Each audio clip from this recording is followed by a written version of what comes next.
to know more of why you do what you do. And I don't know that anyone could inspire me more than a military couple where the general didn't deploy to Afghanistan one time. He deployed for us to Afghanistan 10 times.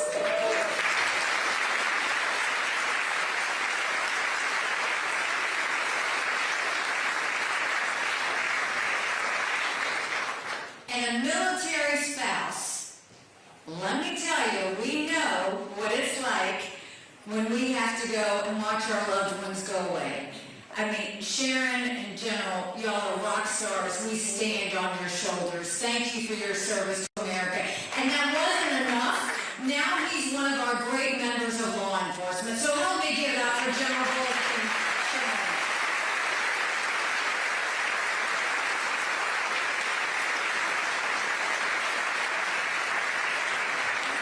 When we started this campaign, it was like, I always kept telling everybody, the media people were like, how are you going to do it? How are you going to do it? And I kept saying, slow and steady wins the race. Slow and steady wins the race.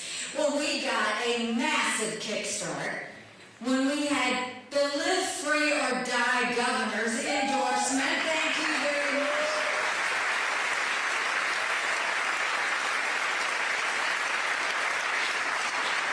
Not only is he the Live Free or Die governor, he's the coolest governor in the country.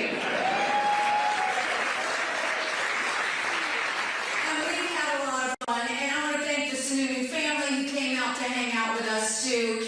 And I want to thank my little friend Daniel for being here today. Daniel, stand up for me. Is this not the cutest little nugget you have ever seen?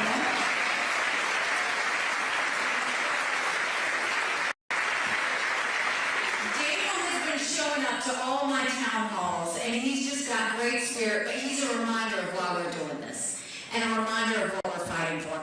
So how many of you have come to one of my town halls for the first time? Raise your hand. Oh, wow. Well, where have y'all been? We are now 3 weeks until go time. So for all of our new friends, we're going to talk a little bit about me, then we're going to talk about our country, and we're going to talk about how to save her. I was born and raised in a small rural town in South Carolina. 2,500 people, 2 stoplights. You couldn't think about doing something wrong without somebody already telling your mom. My mom started a business out of the living room of her home. 30 plus years later, it was a successful company. I started doing the books for the family business when I was 13. It wasn't until I got to college that I realized that was child labor. I'm not an Ivy Leaguer. I went to a public university. I went to Clemson University. Go Tigers. We won our Gator Bowl. Did I get a boo? Did somebody boo? Don't hurt my soul like that. So I graduated with a degree in accounting. Accountants are problem solvers. And I went on and worked in the corporate world for a while. And then I came back home to the family business. And one day I was sitting with my mom, telling her how hard it was to make a dollar and how easy it was for government to take it. And my mom said, quit complaining about it, do something about it. I truly did not know you weren't supposed to run against a 30-year incumbent in a primary. Ignorance is bliss. I'd never been politically active before. Once I realized he was related to half the district, the only option was to win. So I went around the district and I said, we have way too many lawyers at the State House. I think we need a really good accountant. The district took a chance on me and we won. And when I got to the State House, my big focus was on small businesses. I think small businesses are the heartbeat of our economy. And if you take care of your small businesses, you take care of a lot of families.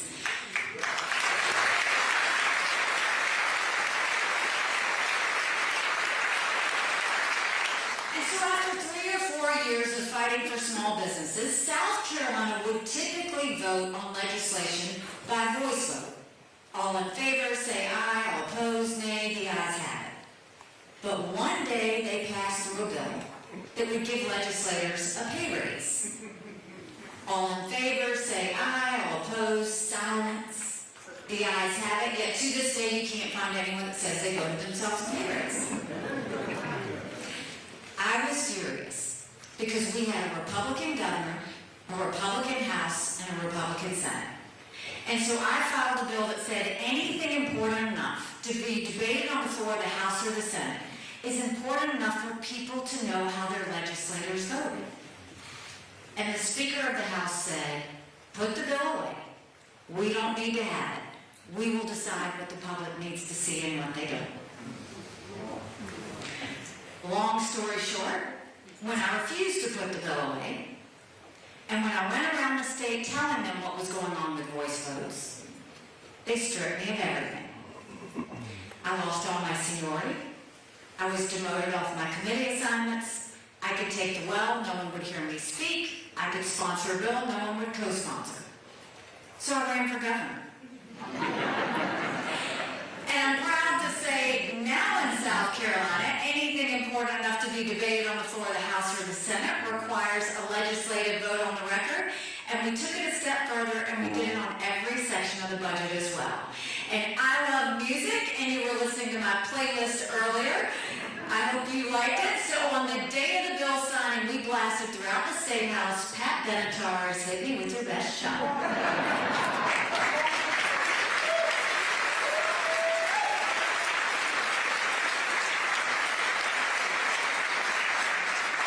When I became governor, South Carolina was hurting.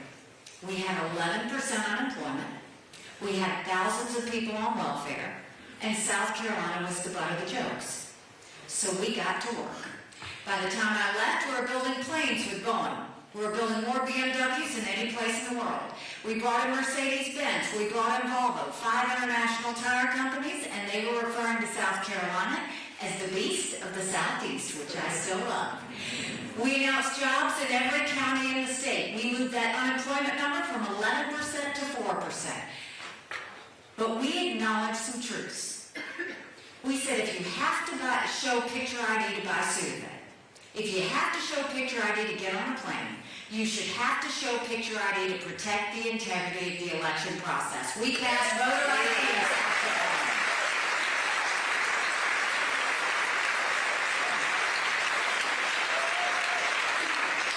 We passed one of the toughest illegal immigration laws in the country. We passed tort reform. We did pension reform. We cut taxes. We built up our coffers. And South Carolina was proud. By the time I left, we were named the friendliest state in the country, the most patriotic state in the country, and the #2 state in the country people were moving to. And then I got the call for the United Nations. And my honest answer was, I don't know what the UN does. I just know everybody hates it. And I wasn't wrong about that either. But when I got to the UN, I wanted countries to know what America was for and what America was against. I didn't care if they didn't like me, but I wanted them to respect America. And we got to work. We pulled ourselves out of the Iran deal. We moved the embassy from Tel Aviv to Jerusalem. We pushed China to pass the largest set of sanctions against North Korea and stopped their ballistic missile testing.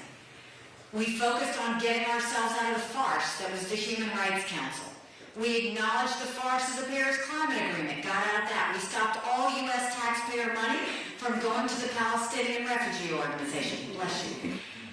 And we made sure that we cut $1 billion off the top to start saving money as well. But the best thing that we did at the UN, we took the kick me sign off of our backs, and America was respected again at the UN. Now I'm running for president, and I don't need to tell you how bad things are. You don't have to turn on the news to see it. You feel it when you go to the grocery store. You feel it at the gas station. You feel it when you make your mortgage payment, your insurance payment, everything that we have to pay. All of it's gone up. And I would love to tell you that Biden did that to us. And he sent us down this roller coaster of socialism that's dangerous, that we have to stop. But I have always spoken in hard truths, and I'm going to do that with you tonight. Our Republicans did that to us too. You go back and look at that $2.2 trillion COVID stimulus bill that they passed with no accountability. They expanded welfare that has now left us with over 80 million Americans on Medicaid, 42 million Americans on food stamps. That's almost a third of our country. And did Republicans try and make it right? No. They doubled down and opened up earmarks and pet projects for the first time in 10 years, pushing through 7,000 of them last December. Want to know how they spent your money? $30 million on an honors college in Vermont, $10 million to tear down a hotel in Alaska, $7.5 million on a courthouse in Colorado, and the list goes on. In the 2024 appropriations budget, Republicans spent $7.4 billion on pet projects and earmarks. Democrats spent $2.8 billion. Now you tell me who the big spenders are. $34 trillion in debt. All while 1 in 6 American families can't pay their utility bill. 60% of Americans are living paycheck to paycheck. 50% of American families can't afford diapers. Our homelessness is up 12%. Over 650,000 Americans are homeless today. Social Security will go bankrupt in 10 years. Medicare will go bankrupt in 8. Then you look at our education system. Everybody wants to blame COVID for education. We had problems with education way before COVID. Do you know right now in America, only 31% of 8th graders in our country are proficient in reading? 31%. Only 27% of 8th graders are proficient in math. If we don't do something and do something quick, we're going to be in a world of hurt 10 years from now. And when it comes to the border, I literally don't understand how this continues to happen. It is an absolute dereliction of duty.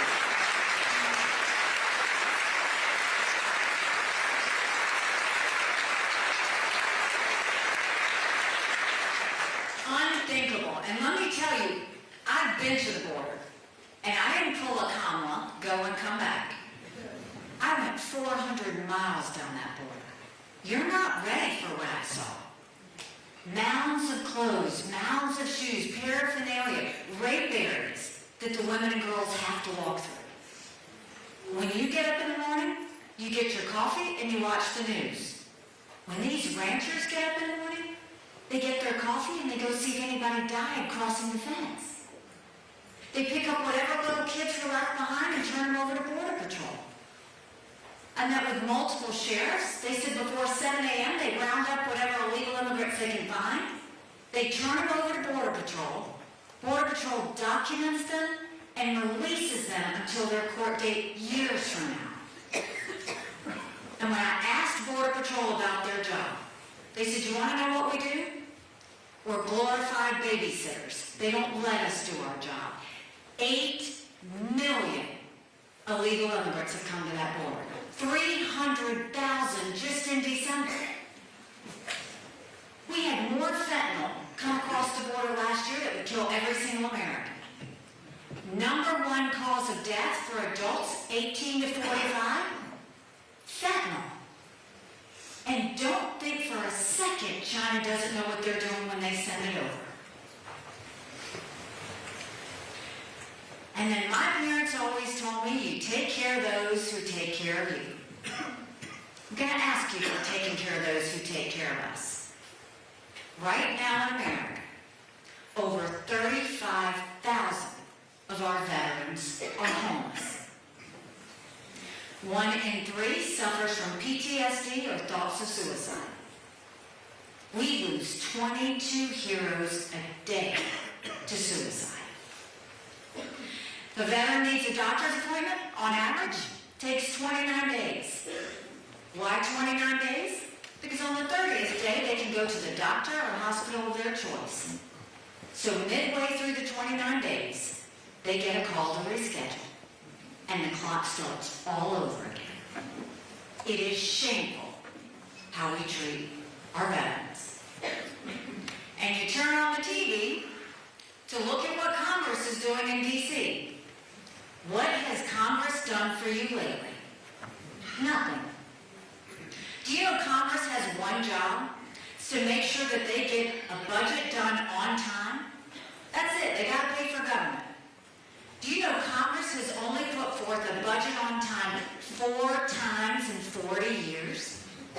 4 times in 40 years. You know what I say to that? No budget, no pay. It's that simple.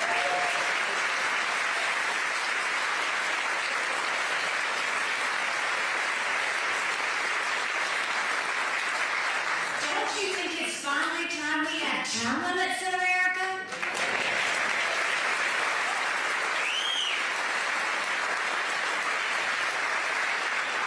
Don't you think we need to have mental competency tests for anyone over the age of 75?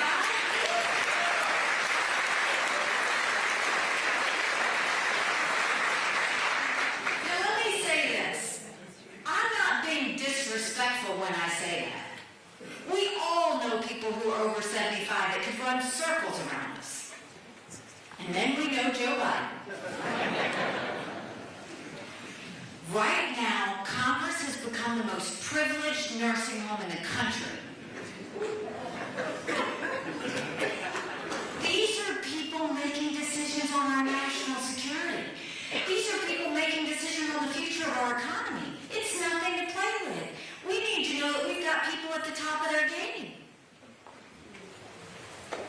So that's a lot of bad, right? It's hard to find anything good. But now I'm going to tell you what I told South Carolinians when I became governor. No more whining. No more complaining. Now we get to work. How do we fix it? When it comes to the economy, we start by clawing back the over $100 billion of unspent COVID dollars that are still sitting out there. Instead of 87,000 IRS agents going after middle America, let's go after the hundreds of billions of dollars of COVID fraud. 1 out of every $7 was spent fraudulently. If 8% of our budget is interest, quit borrowing. Cut up the credit cards. You have to balance the budget every day.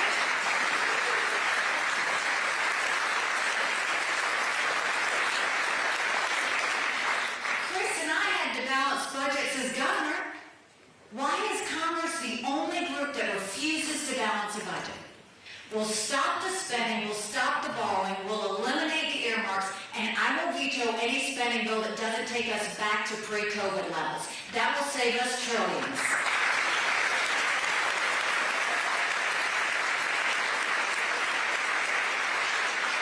Then we'll take as many federal programs as we can, and we'll send them down to the state level. That will dramatically reduce the size of the federal government, and it will empower people on the ground. Think welfare, think healthcare, think education. Do you know right now, over 70% of federal employees are still working from home 3 years after COVID? Do you know 75% of most of our agencies are still sitting empty? We're paying for that. And then we need to open up the middle class. We're watching in America the rich get richer and the poor get poorer. We need to let the middle class breathe. That's why I will eliminate the federal gas and diesel tax in this country.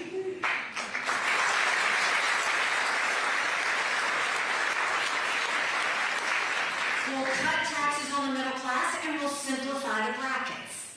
And we will make sure that we make the small business tax cuts permanent. They made the corporate tax cuts permanent, but they made the small business tax cuts temporary. If small businesses are the heartbeat of our economy, then let's prove it and make those permanent.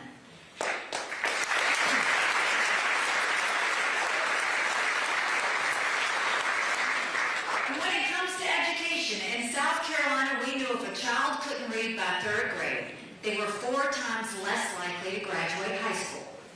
So we started holding those kids back instead of pushing them forward. We brought in their parents. We did reading remediation plans, and we set them up for success. We have to do that all over our country. We have got to get our kids reading again.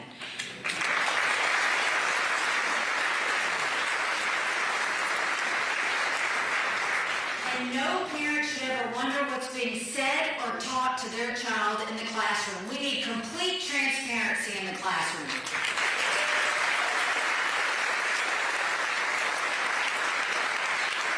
We will get every curriculum online so that parents can see exactly what's going on in the classroom.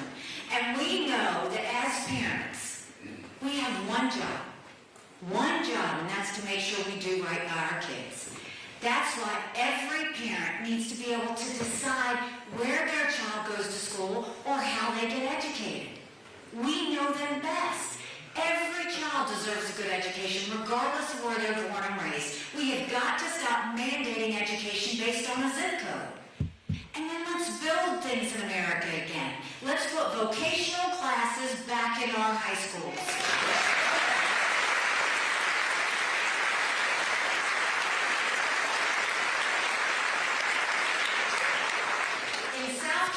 We had apprenticeships all over our state. We taught our kids how to build the things we were making. That gets them invested in the economy before they get out. And then, as a point of personal privilege, along with all you girl dads out there, and all you strong moms, we have to raise strong girls. Strong girls become strong women. Strong women become strong leaders. And none of that happens if you have biological boys playing in girls' sports. We have got to confront that.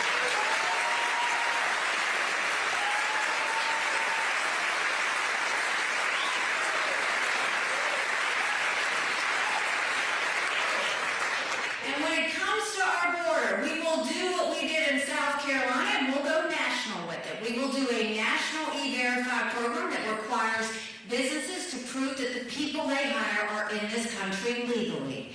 We will defund sanctuary cities once and for all. No more segregating.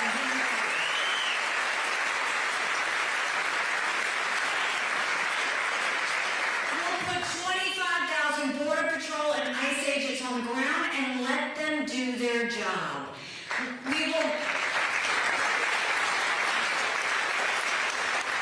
We'll go back to the Remain in Mexico policy so that no one even steps foot on U.S. soil.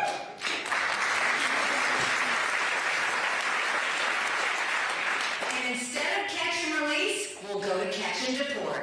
That is what's going to stop the bleeding that's happening on the border.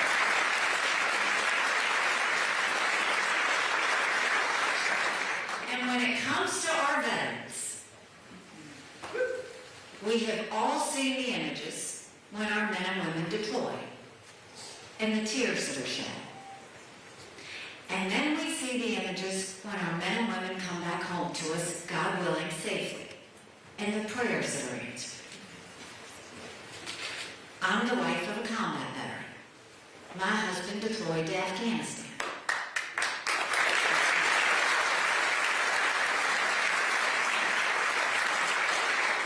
And when he came home to us, that was a lot of prayers answered. But that was the easy part. When we got home, life got harder. Michael couldn't hear loud noises. He couldn't be in crowds. Life had passed him by for the year that he was gone, and the transition was tough. We can't just love our men and women when they're gone. We gotta love them when they come back home, too.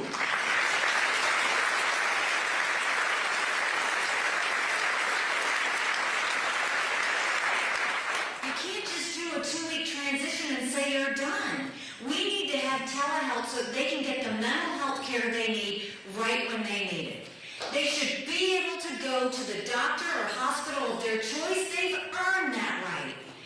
And when it comes to veterans health care, I think the best way to deal with it is I think every member of Congress should have to get their health care from the VA, and you watch how fast it gets.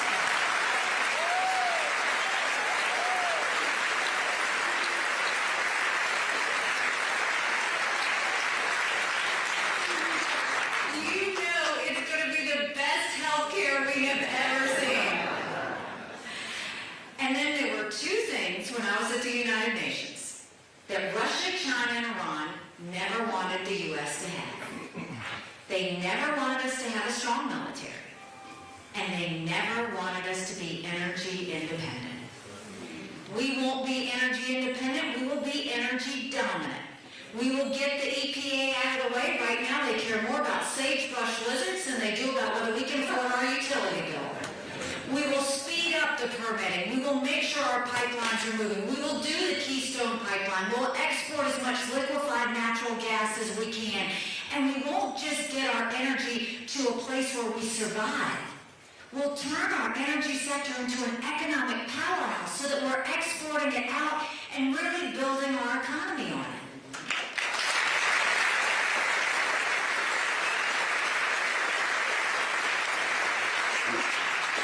So those are our domestic issues. Now let's talk about national security. The world is on fire, literally. We've got a war in Europe. We've got a war in the Middle East. We've got North Korea just tested an intercontinental ballistic missile capable of hitting the U.S. China's on the march.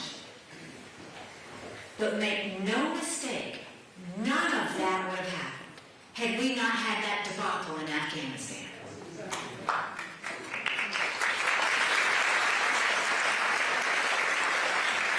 The idea that my husband and his military brothers and sisters who served there had to watch us leave Bagram Air Force Base in the middle of the night without telling our allies who stood shoulder to shoulder with us for decades because we asked them to be there.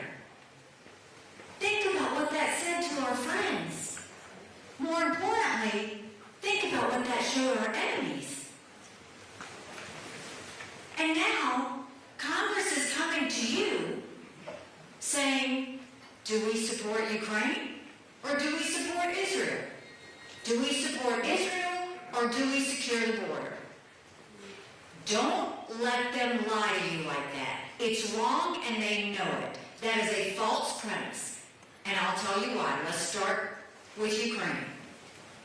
You should know, when I was at the United Nations, Ukraine was a great friend to us. They voted with us on almost everything.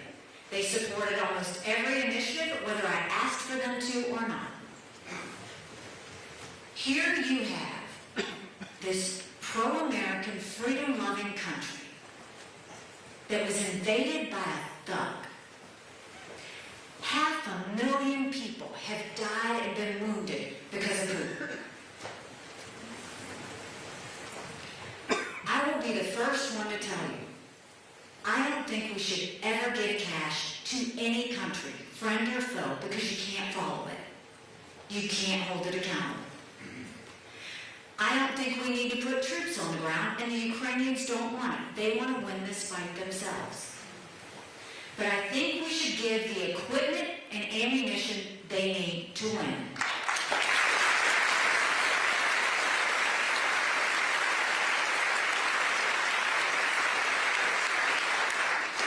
Now, for any of you that say, why should we care about Ukraine? That's a legitimate question for you to ask. The problem is no one is giving you an answer, and I'm going to give you an answer. The reason you should care about Ukraine is because dictators, I saw this every day at the UN, dictators, terrorists, and thugs always tell us what they're going to do. They're amazingly transparent. Hamas said they were going to get into Israel. China said they were going to take Hong Kong. Both those things happened. Russia said they were going to invade Ukraine. We watched it. China says Taiwan is next. We better believe them. Russia said once they take Ukraine, Poland and the Baltics are next. Those are NATO countries, and that puts America at war. We are trying to prevent war. This has always been about preventing war. And we know that Putin's hit rock bottom. How do we know that? He's lost 87% of his military forces that started the war. He's raised the draft age in Russia to 65.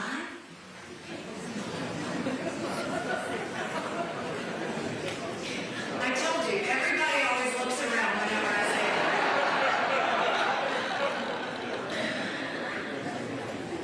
He's gotten drones from Iran, missiles from North Korea. Putin knows he's in trouble. Now, if we support Ukraine, that's only 3.5% of our defense budget. That's it, 3.5%. The Europeans have put in more money than that, and they should. It's their neighborhood. Now let's talk about October 7th. I'm haunted by what happened in Israel. And the reason I'm haunted is because 5 years ago I gave a speech at the UN. And we talked about the fact that we knew there were maps. And these maps were held by Hamas. And it showed that if they could break through the barrier, it was how they were going to kill as many Jews as fast as they could. And it happened. Now, for any of you that say, why should we care about Israel? God help us if we don't get this one right. Israel has always been the tip of the spear when it comes to defeating terrorism. They are a bright spot in a tough neighborhood. And on the day that they went, on that horrific day, when they beheaded those people and burned those babies alive and took those girls from that concert and raped them and dragged their naked bodies through the streets of Gaza, what did they say? Death to Israel, death to America. That's why you care. And these other candidates are saying, it's Israel's issue. No, it's personal for us. 33 Americans were butchered that day. They're still holding American hostages.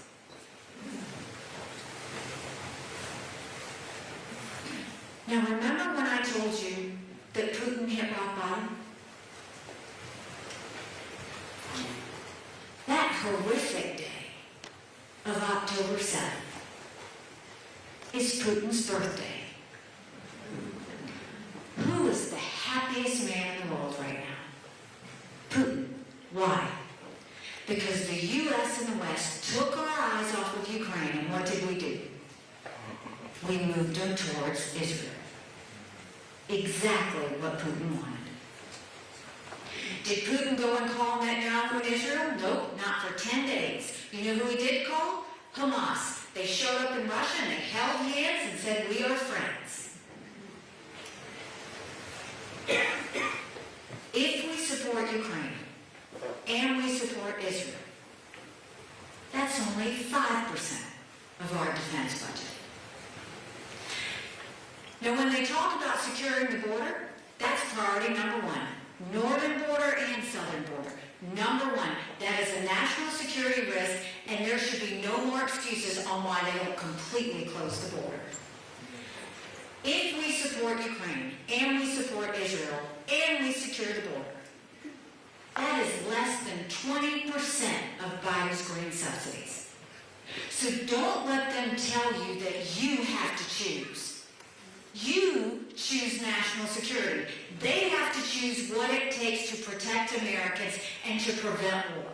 It's their job to do that. It's about prioritizing. Now remember before the Olympics, before Russia invaded Ukraine, Russia and China held hands in front of the eyes of the world and said, we are unlimited partners. So let's talk about the number one national security threat. China has been planning war with the U.S. for years. And that's not exaggerating. They're already here. They've already infiltrated our country. They bought 400,000 acres of U.S. soil, most recently near Grand Forks Air Force Base, where our most sensitive drone technology is. They bought the largest pork producer in the country, in Iowa. They put millions of dollars in our universities, stealing our research, spreading Chinese propaganda. Everybody got upset about the Chinese spy balloon, right? Rightfully so. China told us it was a weather balloon. Now we know It had access to U.S. internet and picked up every bit of surveillance and sent it to China. You were upset about the Chinese spy balloon. What about the fact that 90% of our law enforcement drones in this country are Chinese? So now think of all the mini surveillance that's happening. They put Chinese police stations throughout our country. We have a Chinese spy base going off our shores in Cuba. They've killed more Americans with fentanyl than the Iraq, Afghanistan, and Vietnam wars combined. 75,000 Americans died last year from fentanyl. There are technologies that build up the Chinese military that threaten America. And Biden approved 70% of them last year. Trump approved even more than that. And now China's building up their military, bless you, at a scary pace. They now have 500 nuclear warheads. That's 100 more than they had last year. They have the largest naval fleet in the world. They have 370 ships, so they'll have 400 ships in 2 years. We won't even have 350 ships in 2 decades. They're doing artificial intelligence, they're doing cyber, they're doing space. They've developed hypersonic missiles. We've barely gotten started. And now China's the lead developer of neurostrike weapons. Weapons engineered to change the brain activity of military commanders and segments of the population. That's who we're dealing with. So don't let Biden and Yellen tell you that China's a competitor. I dealt with China every day at the United Nations. They never saw us as a competitor. They always saw us as an enemy. We have to start looking at them the way they look at us. So how do we deal with China? The first thing we do is we stop selling them any U.S. land and we take back the land they've already purchased.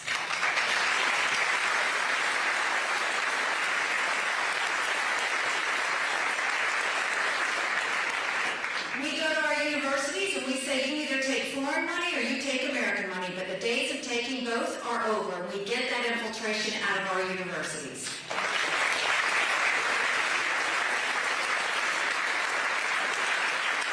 We blacklist all technology that builds up their military. We make sure we close up these Chinese police stations, and we tell China, we're going to end all formal trade relations with you until you stop murdering Americans with fentanyl. You watch how fast they move because they need our economy. And then we start modernizing our military. And that doesn't mean throwing a lot of money at the Department of Defense. It actually means cleaning it up. Getting rid of the bureaucracy, getting rid of the red tape, getting rid of the slowness, getting them to stop playing favorites with defense contractors, and getting them to stop all these programs that are not mission-focused to making sure our men and women have what they need to be strong. For goodness sakes, we have got to stop with these gender pronoun classes. It is demoralizing our military.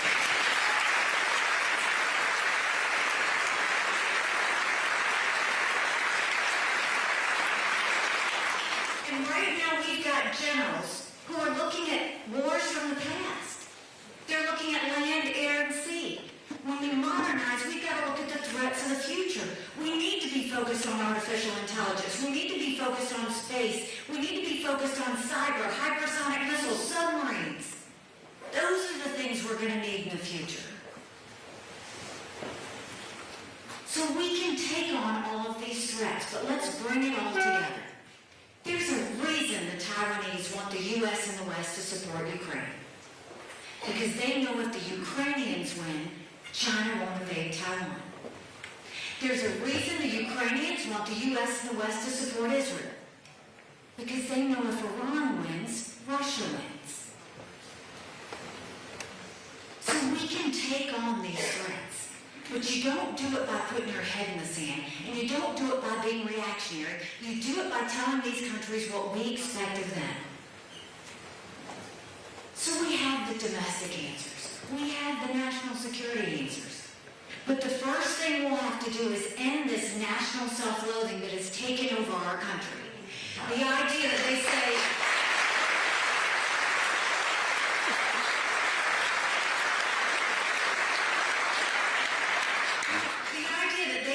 America's bad or rotten or racist. I was elected the first female minority governor in history. America's not racist, we're blessed. Our kids need to know to love America. They need to be saying the Pledge of Allegiance when they start school every day.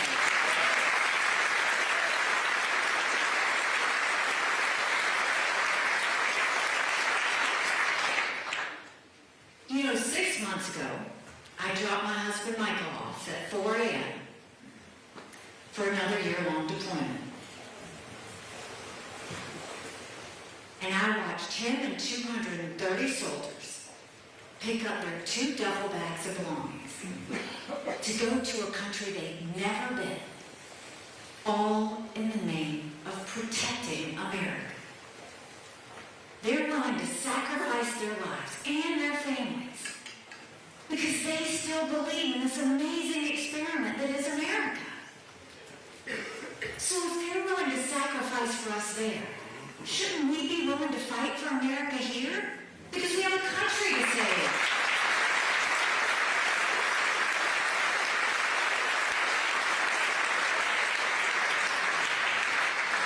But if we're going to save her, we've got to acknowledge some hard truths. Republicans have lost the last 7 out of 8 popular votes for president. That is nothing to be proud of. We should want to win the majority of Americans. But the only way we're going to win the majority of Americans is if we have a new generational leader that leaves the negativity and the baggage in the past and focuses on the solutions for the future.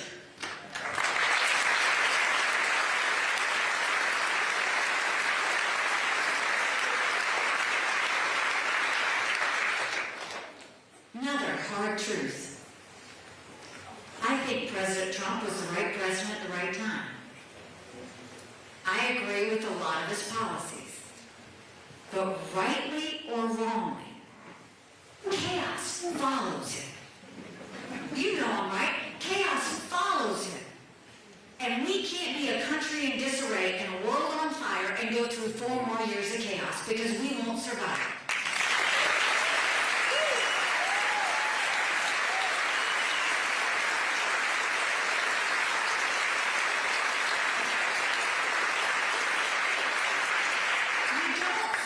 Democrat chaos with Republican chaos.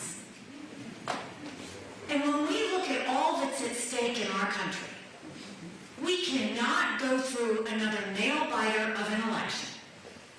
And if you look at the polls and they show head-to-head with Biden, Trump is right there head-to-head with Biden. It's going to be another nail-biter. On a good day, he's up by 2 points. I think Wall Street Journal had him by 4. That's margin of error. I am in every one of those same polls. And I defeat Biden by 17 points.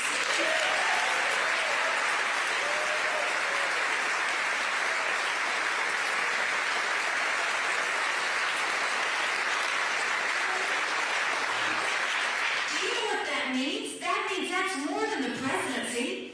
That's governorships, that's the House, that's the Senate, that's all the way down to school board.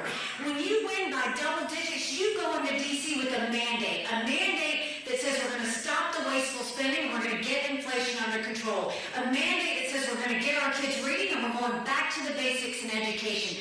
A mandate that says we're going to secure our border, no more excuses. And a mandate that says we're going to bring law and order back to our country. And a mandate that says America will be strong and we will be proud of her again. That's what that does.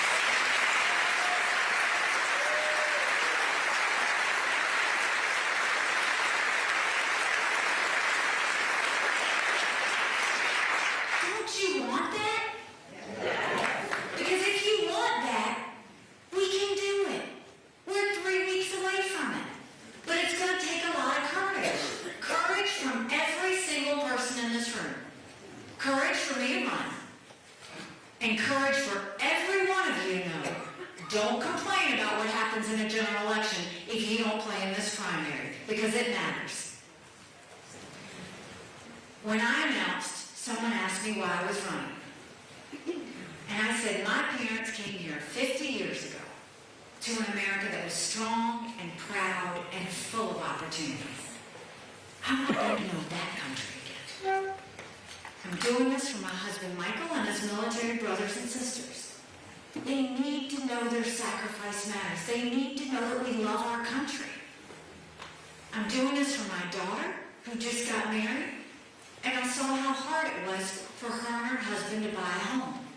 The average home buyer today is 49 years old. The American dream is getting further away. And I'm doing this for my son, who's a senior in college, and I am tired watching him write papers of things he doesn't believe in just to get an A. That is not us. That is not America. And for the first time, 81% of Americans don't think their kids are going to have as good of a life as we did. We can't be okay with that. I'm not okay with that. We do have a country to save. But I'll promise you this. If you join us in this movement, if you join us in this fight, I promise you that our best days are yet to come. Thank you very much.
microphones, and they will come to you.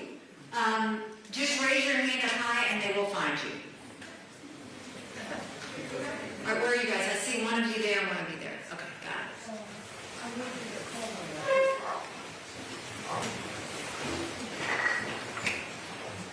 Yes, sir. There's been some talk in the about central bank digital currency.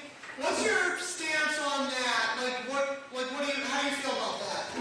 So I'm not comfortable with a central bank digital currency because it allows government to know more of what you're doing.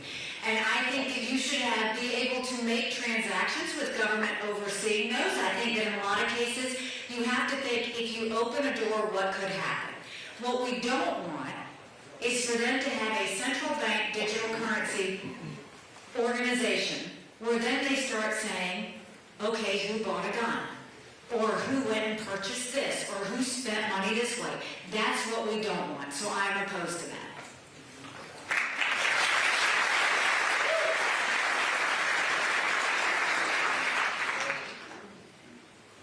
Yes, sir.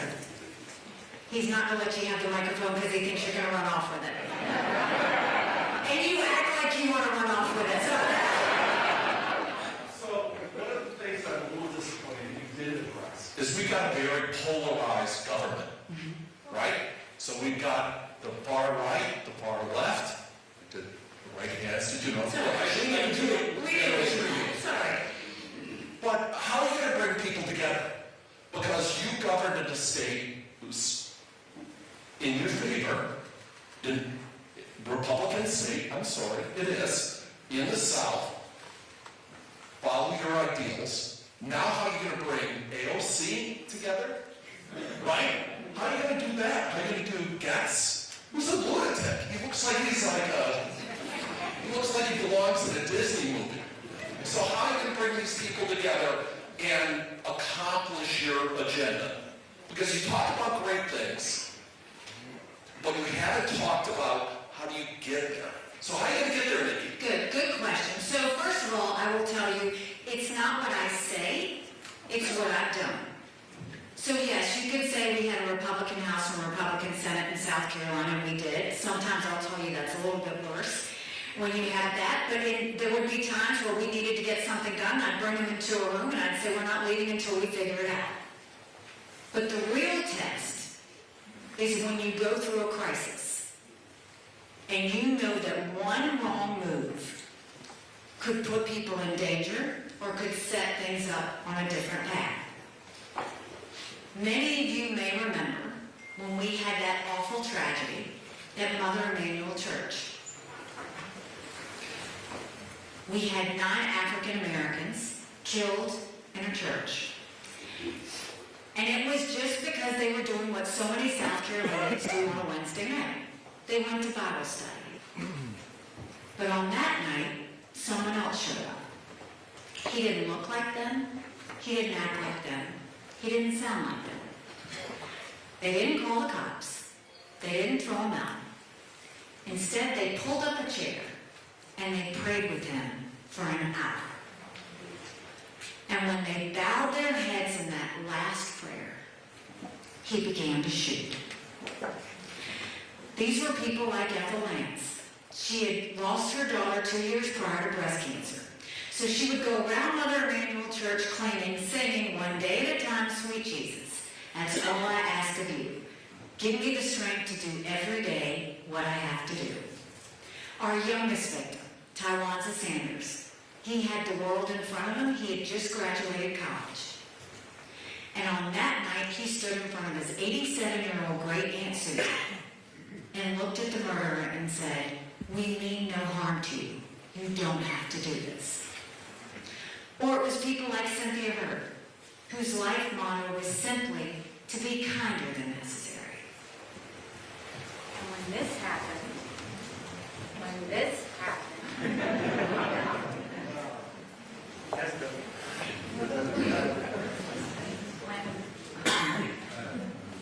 China did that.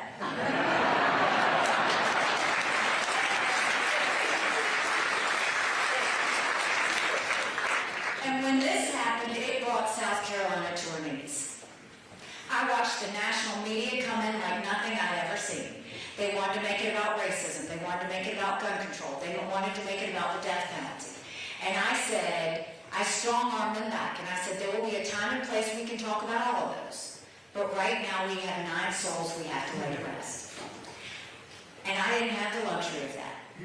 Because 2 days later, the killer came out with his manifesto, and he was draped in a Confederate flag. The Confederate flag had been flying in front of the State House for decades. And prior to that, it was at the top of the State House. It had always been a very prominent part of South Carolina, and always a very personal part of South Carolina. So I told my team, I said, I want to have 4 meetings. I want you to call the Republican leadership. I want you to call the Democrat leadership. I want you to call our congressional delegation. And I want you to call our community leaders. And I said, and don't tell them why I'm calling them, because I knew they wouldn't show up. And when we had those meetings, I said, at 3 o'clock today, I'm going to call for the Confederate flag to come down. And if you will stand with me, I will forever be grateful. And if you won't, I'll never tell anyone you were in this room. I had my husband with me because I thought he was going to be the only one standing with me at 3 o'clock. We were blessed. We had men, women, Republicans, Democrats, whites, blacks, everybody stood with us. But that was the hard, that was the easy part. It would take 2/3 vote of the House and the Senate to bring that flag down. Now in South Carolina, the Confederate flag was personal, very contentious. Half of South Carolina saw the flag as heritage and tradition. The other half saw it as slavery and hate. The Senate quickly passed the bill because one of the senators who was supposed to be in the Senate that day was the pastor of Mother Emanuel Church. And I will forever be haunted by the fact that the night I heard about the shooting, I called him and said, Senator, I am so sorry. I will be in Charleston first thing in the morning. Anything your families need, I will help you. And it haunts me that that phone rang in his pocket after he'd been shot. So they passed it quickly because their brother had died. And then it went on to the House. Speaker of the House said, I don't think I can get this done. I said, we have to get this done. Now keep in mind, this was on the heels of Ferguson when the country was on fire, literally. He comes back and he says, okay, we can take down the flag, but they want to put a different Confederate flag up. I said, nope, you got to get the flag down. No excuses. He goes back. He goes, I finally got it. The flag is going to come down. I said, great, let's go quickly, let's move on, let's get past this. And he goes, well, there's just one little thing. He said, they just want to leave the flagpole up. If you don't know, South Carolina politics is a blood sport. If you can survive South Carolina, you can survive anything. But I knew them. Remember, this is the same group that demoted me off my committees and stripped away my seniority. And I knew that the reason they wanted to leave the flagpole up is as soon as the national media left, the flag was going back up. So I said, no flag, no pole. And he said, but Governor, you could declare a win. And I said, that's not a win if another governor has to deal with this. And he goes, well, I can't help you. I can't do anything. And I said, okay, then I'm coming to talk to them. So I go into the lion's den of this group of legislators who didn't like me because I made them vote on the record.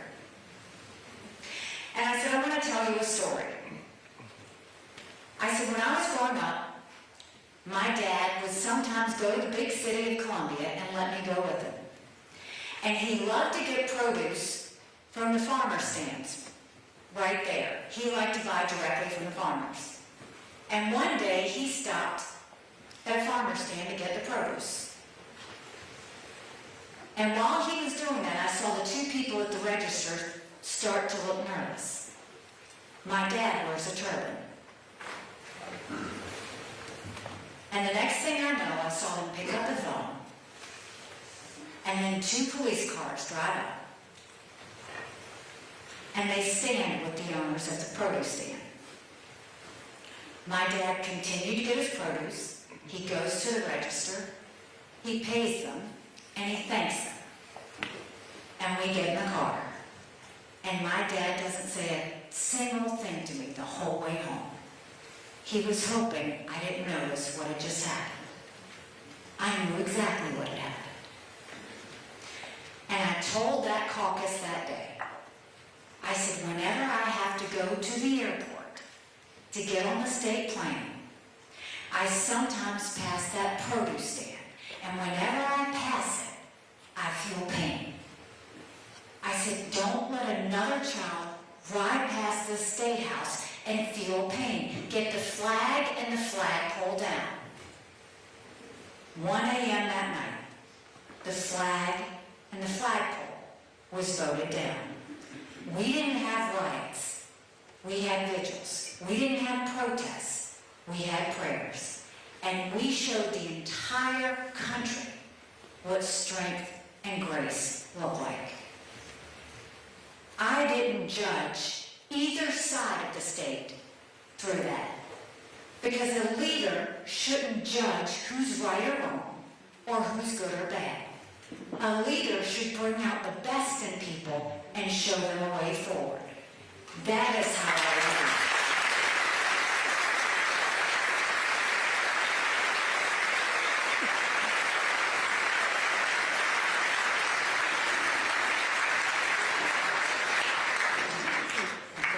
Hi, my name is Bob Beckett. I'm from the Portsmouth area.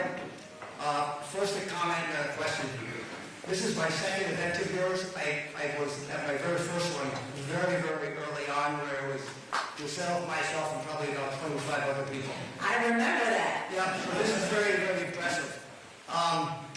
The second question is similar to the one I asked at the first forum, and it relates to foreign policy. You mentioned earlier about all the concerns which we have about China and their building up and capacity and things of that nature. I'm fortunate enough in my job to travel internationally very extensively. And what I'm more concerned about with China, because I think people have their eye on the ball with a lot of the things that you mentioned, is called the Belt and Road Initiative, which is the softer side of their political strategy. The degree to which they're buying influence around the world is absolutely astonishing. And it's in areas where, for the new economy, in terms of electrification of our world, they're focused on all the key raw materials. And I don't think that there's enough attention in Washington on this. I don't think actually people quite understand how extensive it is. I do think that you bring a unique perspective, having served at the UN to it. So I just like your comments on that one. Sure. So the Belt and Road Initiative was something China started. And it was really, they would invest in these little pet projects in countries and say, you know, if you want this, we'll pay. And they were projects that didn't really even mean anything. They weren't significant in any way. It was what that country decided they wanted. But what they would do is they'd say, oh, we'll take care of it. And they would invest in these countries, waiting for a time like this, when the countries couldn't pay it back. And then they'll say, you can't pay it back? Give us your port. Give us your utility. Give us your military installation. Now you look at a map, it will send a chill up your spine at how much of our global supply space they have access to. That's what he's referring to. And even they were really nice to countries. When I first got to the UN, they were really nice to countries trying to get them to do this. But before I left, they had changed their tone completely, very aggressive. They put fingers in countries' faces saying, you better vote with us or else, threatening to pull those away. It is a real issue that they're doing. But what I will tell you is, countries now don't want to do it anymore because they see what happens. So, for example, the African countries are very upset because while China paid for all of these projects, they brought in the Chinese to do it. And they didn't assimilate in their communities. And they got very bullish about it. And so the word has gotten out about how dangerous Belton Road is and how countries really are kind of shying away from it. So I think it's fixing itself on its own. So that's why I talk about more of the national security things, but I think it's true. And I think they recently had another Belton Road conference, which they do every year, and it's just getting smaller and smaller, and countries are getting less interested in it. Another item, I told you about how we got the Confederate flag down. When I was at the United Nations, I convinced China, who hates us, to pass 4 different sanctions packages against North Korea. You can get things done, but you've got to let countries know what we expect of them. You've got to let parties know what we expect of them. And you've got to use people from the outside in to get it done. Yes? And then we have time for one more question. Make it a great one. Thank you, Ambassador. First up, I'd like to thank the Bennett family for hosting this. Yes, absolutely.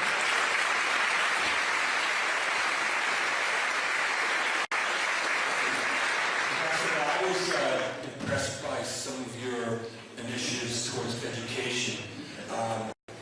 What I was interested in, some of those initiatives sounded like they were going to be federal mandates to other states, and then you talked about bringing back educational ownership to states. So how do you strike that balance? So the main thing is, in education, this is a big part. If we can take it from the federal government and you give it down to the states, you're cutting all the strings. So when I say we need to have reading initiatives, I don't think bureaucrats in D.C. need to tell New Hampshire how to do the reading initiatives. I think your governor knows exactly what your weak spots are and what the support systems are that you need. Also, when I talk to you about vocational classes in South Carolina would be very different than vocational classes in New Hampshire. What I saw when I was governor, when we did those reading remediation programs, I also tried to figure out how to change the education funding formula. I was trying to lift up the rural challenged areas without bringing down the wealthier areas. And what I saw is right now the Department of Education, they will go and say, if you take this, if you teach this, we'll give you this much money. If you teach this, we'll give you this much money. If you teach critical race theory, we'll give you this much money. And so what's happened is states are now teaching to the test, or teaching to the money, instead of teaching to the children. It is best when it's local. I'll tell you another thing that will be really important. Presidents typically meet with governors once a year. I will meet with our governors once a quarter, Republican and Democrat, with the sole purpose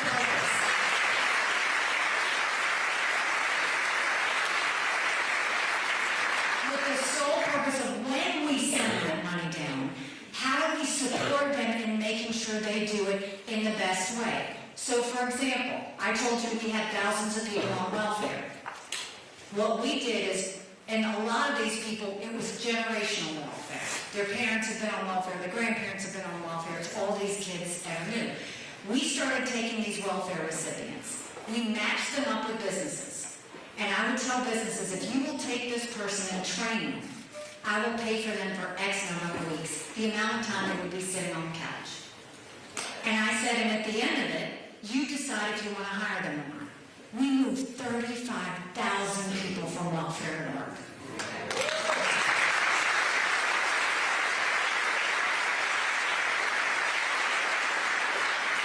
Then we went into our prison systems. I wanted to know how people got in, what happened to them when they were there, and what happened when they left. And we reformed the entire prison system. We put in financial literacy, we put in computer skills, we put in resume building, we did family planning, we did faith-based care if they wanted it. But we put equipment behind the fence, and we taught them a skill. Now in South Carolina, when someone leaves the fence, they've got a job to go to the next day. We have the lowest recidivism rate in the country.